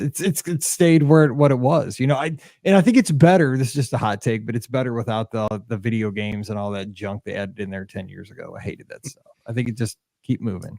Just show us some stuff and keep. Did you guys like those video games, like the asteroids games and stuff? Kept people busy. It was fine, but the background loop there is the best. That is by far. Tomorrowland has some of the best background music of all times. I think Adventureland has great stuff too, but I remember those are the two that again and again I would play again and again and again, and you can just keep that on, and it's a great background loop. It just is so good. Yes. Do do do. I will listen to that loop on repeat, like at work, man. It's just so good. But it's just not the trumpets too. Like as you transition through that cue, then it changes again, right? Like yes, yeah, it's so good. It's like little twinkling almost. Yeah, the sounds. Yeah. We're back on Scott's ship where he's playing Name That Tune in one note. Space Mountain Tunnel. Space Mountain. On that cat. Yeah, it's awesome. Oh my god. Hey, Scott, give us another. So Pam kind of hit on this too, and like I do feel like music is like, I mean, that really does set the stage for a transition. And she kind of hinted at my next one that I wrote down. But so you're in the Magic Kingdom, and you just finished. Let's say you just had like the late breakfast, early lunch at Crystal Palace. You're like super full. You just had a great. I call that the Crystal Palace brunch, the ScottyG special. And and you're listening to that nice like Main Street music over there, like you're in the hub and you're like, where do we go next? Well, let's go to Adventureland. And you're still hearing all that, like, all that Main Street music, and you're going over here, and then you see this big sign for Adventureland, and you're like, you see like some skeleton bones kind of, or skulls like in the sign. Then all of a sudden you start hearing this drum, and you're like, how did that happen? Like I've been hearing like this totally different music, and like I take one step forward, and then bam, I don't even hear that music anymore. All I hear is like this great drumming, and then like boom, I'm in Adventureland now. Like that, like the Main Street, the Crystal Palace, all that stuff is just gone. It's just adventure. You're seeing like all these crazy plants in the water. Like it's just, that is like boom for a land transition. I know Pam she killed it with that Star Wars one, but like I think this is right up there too. Just from the hub or Crystal Palace area over to Adventureland is just magical to me. And I think a lot of people do that too quickly. You're just like, because you're always because it's right there on like in the hub, right? Everybody's like trying to get from here, there to everywhere, like get to the fireworks or try to get, you don't appreciate. I think that transition is so good. It is so good. It is. You cross a bridge and you're in a totally different themed land. You go from like this turn of the century music or whatever, right? That, and then everything changes. The lushness changes. The music, though, in Adventureland, I think is another great background loop. It just is. And for me, I think growing up, there were so many of my favorite attractions that were in Adventureland, like Pirates of the Caribbean was there, and the Tiki Birds was there, and the Jungle Cruise was there, and even Swiss Family Robinson was there, and you could get a Dole Whip, and like it just, all these things together. It's almost like it's the music, it's the foliage, it's the smell. You start smelling something different. It smells sort of earthy, and yet you get whiffs of pineapple every now and then. And then if you're not careful, then you get hit in the face with a camel spinning on you. You're like, what the heck? Exactly. And if you're a veteran, you stand back and just watch a rookie get nailed. That's like, oh, rookie got drilled. For sure. Yeah, all right, that's a good one. This is another one. So my next one is actually similar to the first one I mentioned, because you're taking a land that was depicted in other places and you had to figure out how to do that. And that's the transition in Animal Kingdom into Pandora. Right? Think about all that. It's just so good. And they do it again in so many ways. You sort of go over a bridge. They use bridges a lot. Disney uses bridges a lot. But you start noticing the foliage is different. The walkway is different. The material on the ground is different. The music is absolutely different.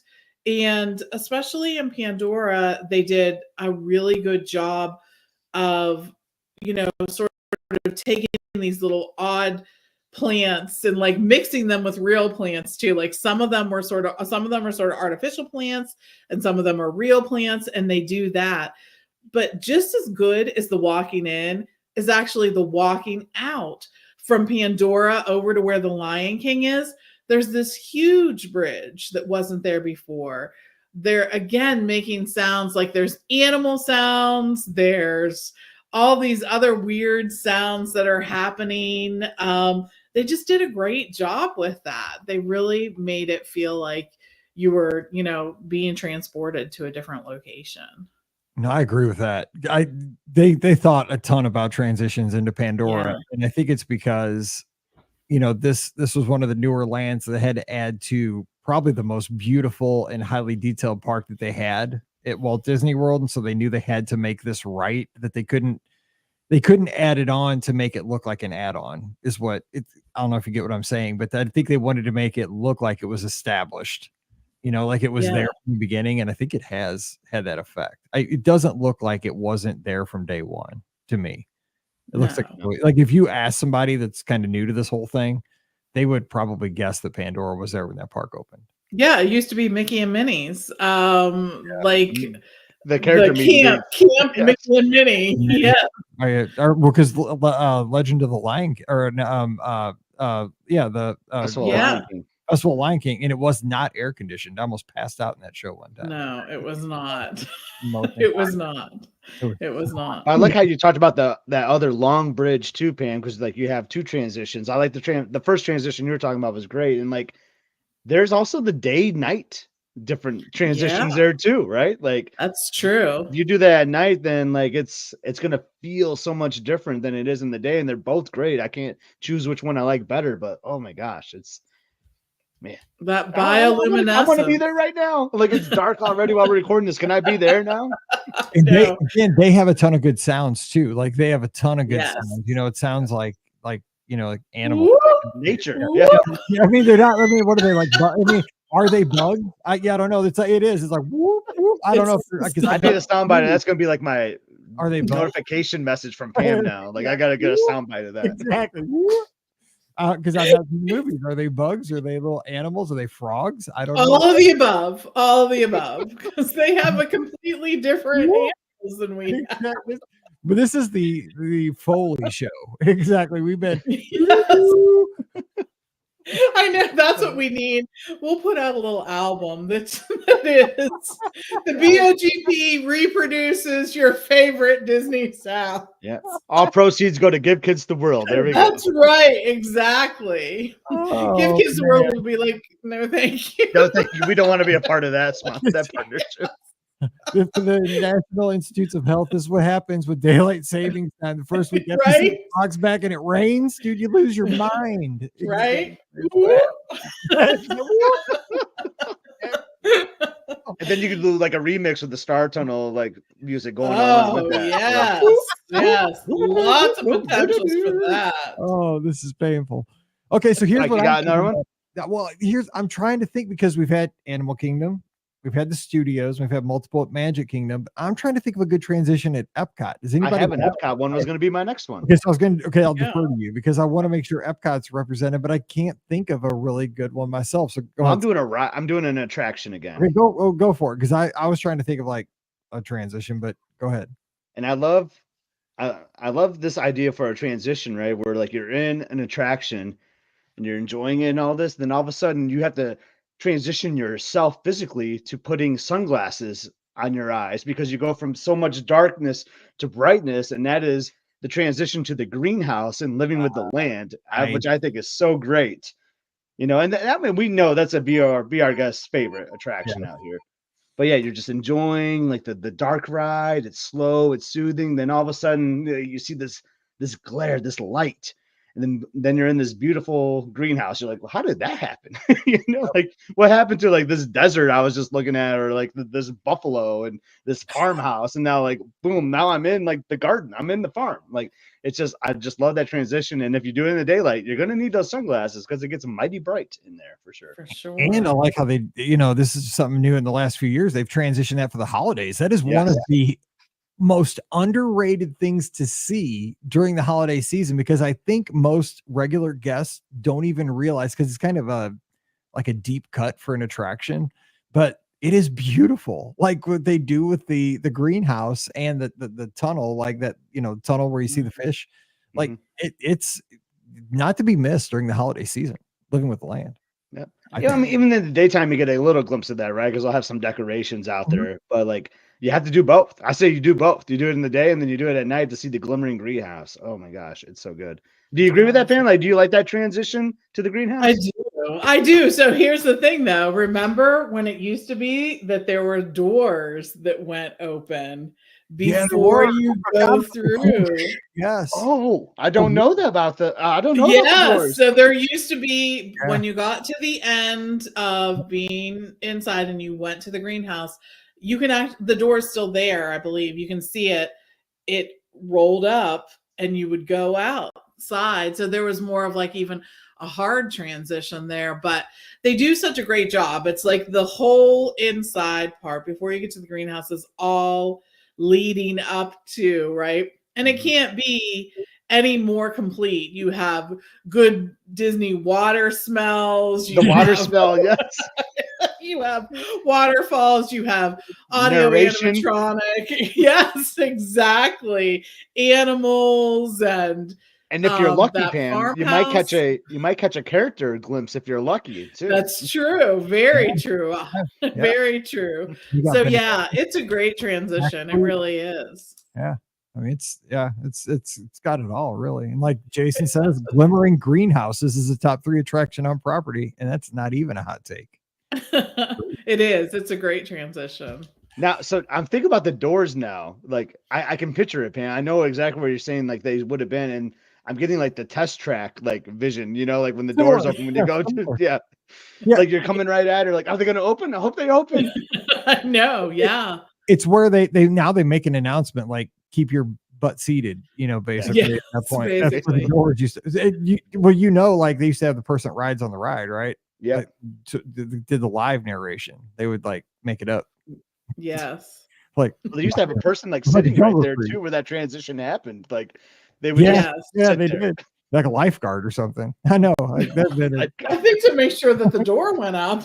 Maybe. I don't know what that's all about. Exactly. I wonder if there's ever an instance where the door didn't go up. Oh man. I'm sure. I mean, how many times you've been back away to a ride? It happens. Just boom, boom, boom, boom. Like luckily it doesn't go as fast as test track when it's approaching. No, it does not. Yeah, it does not. Does that help you, Mike? Do you want to go back now? That's a good pick. No, I'm good because I like hearing I'm just hosting at this point, so we're good. I'm not thinking too much. Pam, what you got? All right, so I'm headed back to the Magic Kingdom because I have one there too. And the Magic Kingdom, I think, probably does so many of these so well because that was just sort of a new concept that there were all these different lands and they really wanted to do justice to each one of them. So I'm going from Adventureland over to Frontierland because you sort of walk out where there's sort of like no man's land sort of for a little bit as you're walking out there. Like you've gone past Pirates.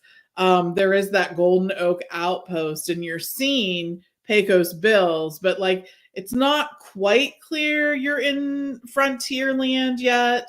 It still sort of feels a little Adventureland-ish. And then you sort of now you're coming upon Tiana's Bayou Adventure. You can hear Big Thunder. You're rounding the bend. You might see some of the country bears out and about doing that. It's almost as if Pecos Bills sort of on that one section, it sort of goes from like Adobe, which could be Adventureland or Frontierland. And then as you round the bend, it becomes sort of more Wild West. And it's like a wooden facade and whatnot. And you're sort of going through all that. But I think that's such an interesting part of the Magic Kingdom because there really isn't a lot back in that area. There's not a lot to sort of, take your attention. There's not really a big attraction there until you get into Tiana's again, which is part of Frontierland. So I think Disney does a great job. And of course, they do it with music. That becomes the Adventureland and the Frontierland music are very different.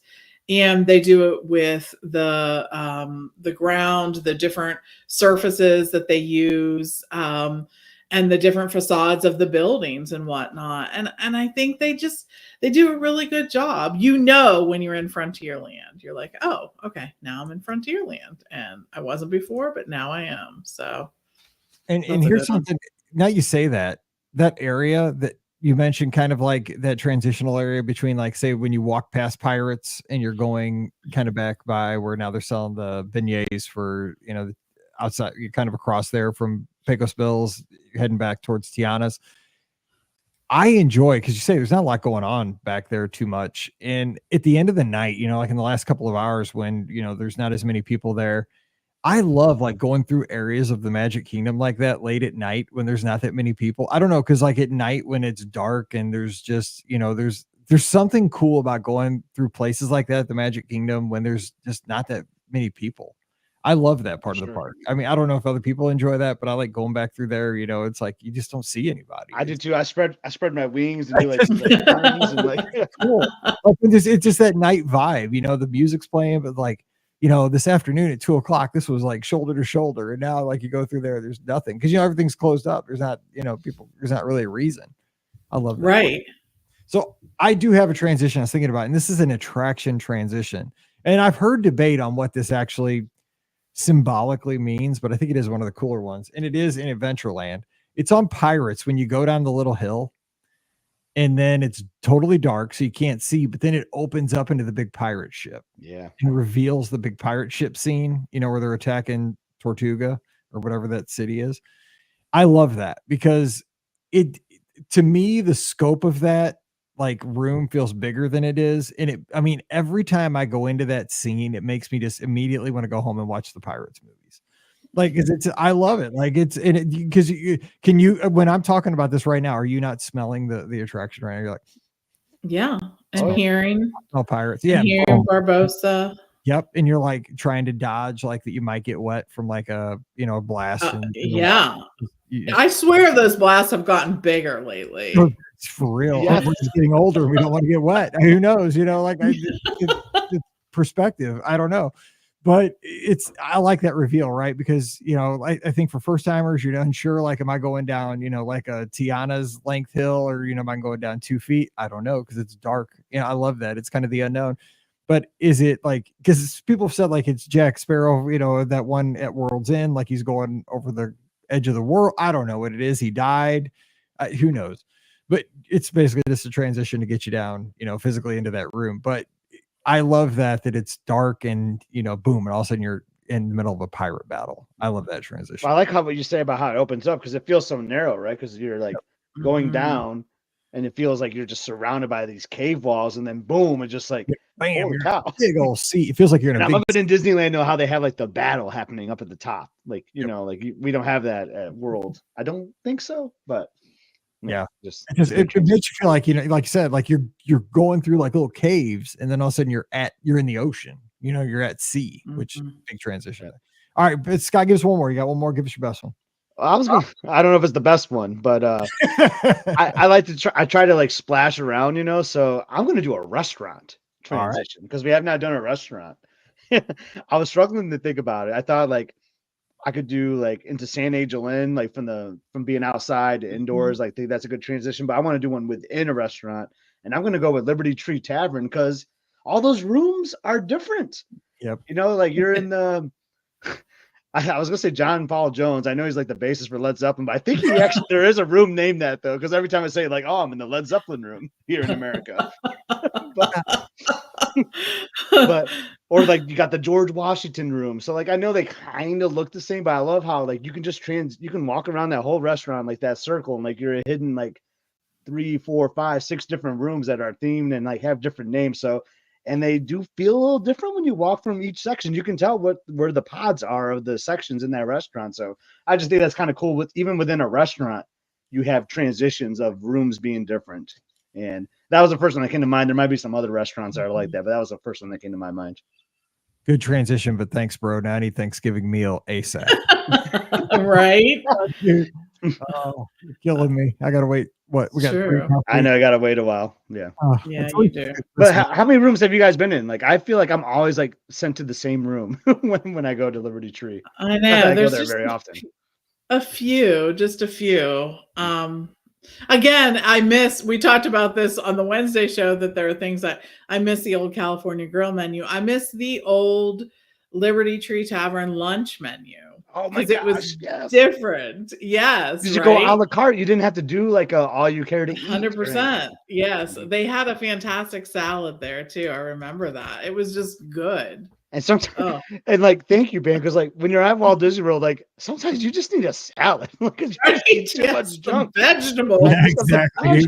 Liberty Tree kills you. Like, I mean, they try to kill you with the food. I mean, it's so good, but I mean, it's wild. The last 2 times though at Liberty Tree, I've been in Golden Horseshoe. Now that I think about it. Oh yeah, they take it over. Yeah. Diamond Horseshoe. Yeah, Diamond Horseshoe. Yeah, I wasn't in Disneyland, but yeah, I was actually next door. They didn't send me out. Dude, Len, shout out Len. He's got the greatest transition, which got to throw this in as an honorable mention because he's got the greatest restaurant when at World. Right. Space 220, the transition, dude, the space elevator. Yes. You have to go into space. They physically transport you from Earth to space to get to the restaurant. Yes, Glenn, thank you for saving the show. All right, Pam, close us out. What do you got for the last transition here? So my last one is back in Animal Kingdom again, and it's actually the transition from Africa to Asia. You sort of, so when you're in Harambe, you're in that sort of bustling city. They have the entertainers who are that's so on brand with that theme, right? The music there, you're going on a safari, all the buildings, things look a little sketch in terms of their electricity, and OSHA probably wasn't involved in a lot of that. Looks like the podcast studio, to be honest, some days we're something around Christmas, but we're not going to talk about that. But as you start walking over from Africa into Asia, that's where you might see Divine. You're going to see the back of the Tree of Life. You start moving into a different area. The sounds feel different. The smells feel different because they're cooking some different food in each area. And I think, again, that's sort of very themed to that. Although I don't know what you call the great big cinnamon roll. I'm not quite sure how that fits in with Harambe, but sure, we'll give it to them. Also, yes, right. They might have big cinnamon rolls. That's what you call it. It doesn't matter. I need a big cinnamon roll. I need to have a corn that I got in Africa too, as I'm making that walk over. Exactly. Great theme with good food anytime.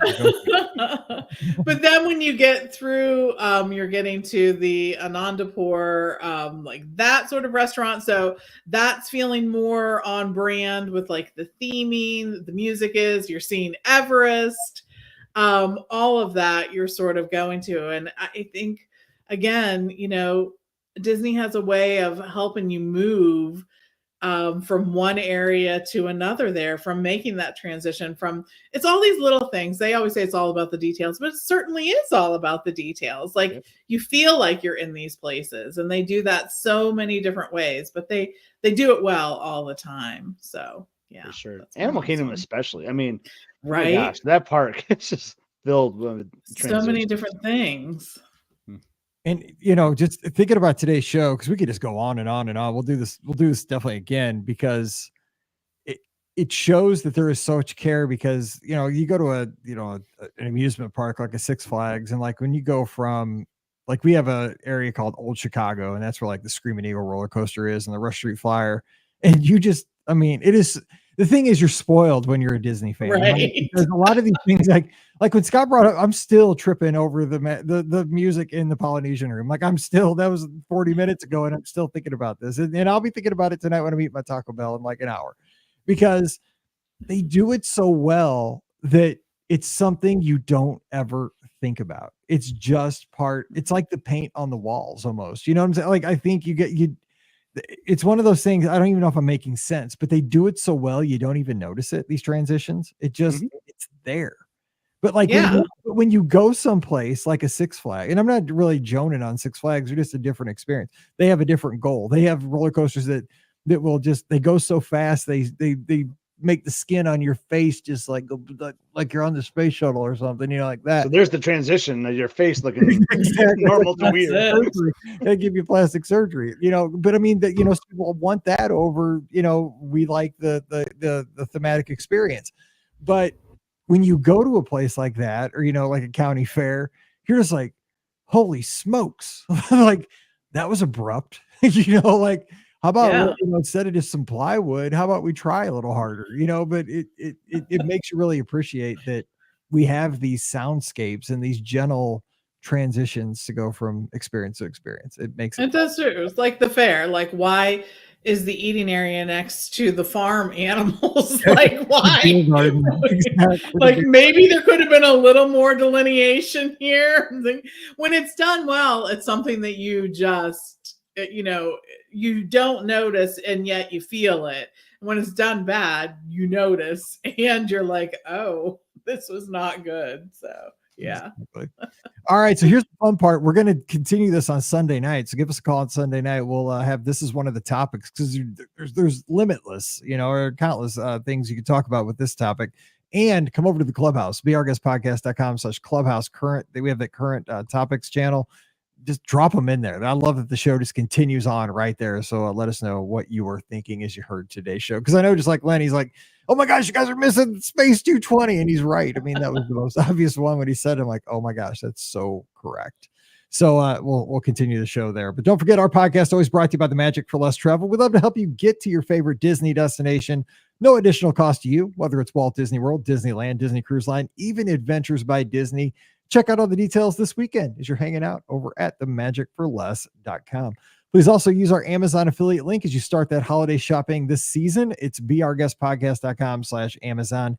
And thank you so very much to our Patreon supporters. You guys make all these shows possible.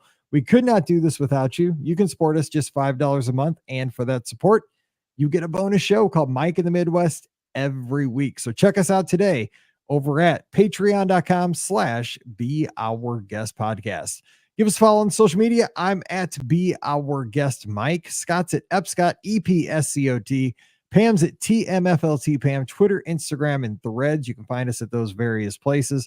Also, check out Scott at Must See Adventures over on YouTube. Of course, Pam, well, you can just check her out on social media. You don't have a YouTube channel. I don't have a YouTube channel. Well, I guess I do. We're on YouTube, by the way. We have all these shows are on YouTube. So you can check us out at youtube.com/beourguestpodcast. I mean, it's just us sitting here talking and sometimes waving our hands and, and making awesome noises. Matt. Yeah. Well, yeah, totally. Yes. I mean, we have stuff in the background. I mean, I have like Sam Eagle over my shoulder and stuff, and my old license plate and a lava lamp. So if you want to check, and you got all the Lombardi trophies behind Pam there. Pam does have all the Lombardi trophies, and there are stories of those. She has a minion over her other shoulder. I see. Or no, it's not a minion. I think we talked about. Yeah, it is. Okay, it is a minion. Yeah, yes, it is. And she has a big award that she got that has a story behind that too. We're not going to talk about today. So, we are going to get out of here and wish you a great weekend. And we'll see you Sunday night, 7:00 Eastern, 6:00 Central. You, me, and ScottyG. We have a good time opening up the phone line. So tune in for that as well. So for Scott and Pam, I'm Mike. Wishing you a great weekend.